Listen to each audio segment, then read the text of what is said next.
এই বিপ্লবের পর 24শে আগস্ট 24 সালের জুলাই আগস্ট বিপ্লবের পর বিএনপির জাতীয় সরকারের দৈবল্লা বলি বহুত আবেদন করছে। তো বিএনপি উত্তর দিলে আর মানুষের বুড়োর মাধ্যমে নির্বাচিত ক্ষমতা দেশ বুট ছাড়া আর অন্য ক্ষমতা দেশ।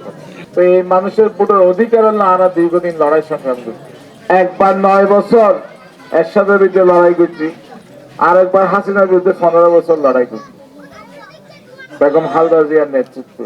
সেই কারণে বেগম খালেদা জিয়া হতো আপত্তির নেতৃত্বে। এই যে সিটি কলেজ ইয়ানো কিন্তু দান করছিল বেগম খালেদা জিয়া, খালেদা জিয়ার গিয়ে সিটি কলেজ ইয়ানো ইয়ান হলো এত বড় মানে টাউনের মধ্যে একটা জায়গা হয়ে গিয়ে অনারে 3900 ফুট আর অনারা মাদক মুক্ত শহর হইব, সন্ত্রাস মুক্ত শহর হইব এবং নিরাপদ শহর হইব। ইন হতার বুঝতে হতানো এই ইচ্ছা করলে আরা তো ওনারা মিলিলে পুলিশ না লাগে, এলাকাবাসী আর আরা মিলিলে রাজনৈতিক দল মিলিলে এলাকার শান্ত রাখবেন। ওনারা এলাকা যদি ওনারা শান্ত না রাখবেন, ওনারা পয়েন্ট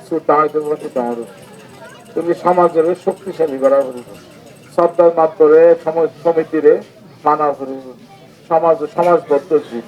কিন্তু সাধারণ মানুষের দল, গরিব মানুষের দল, মধ্যবিত্ত দল। আরা সবসময় মধ্যবিত্ত কথা চিন্তা করি। বিভিন্ন জায়গায় যাই মিটিং করছি।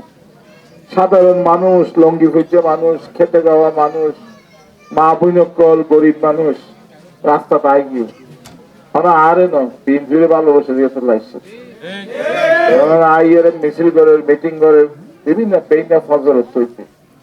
তুমি ইয়ানোর প্রতিদান বিএনপিতে দেওয়া করি, আর তো দেওয়া করি। এই ভালোবাসায় তারা রিনিকের যারা রে ইয়ানোর আর উত্তর ভালোবাসাতে দেওয়া করিব, এটার মঙ্গল কামনা করে দেওয়া করিব, এটার কল্যাণ কামনা করে দেওয়া করিব।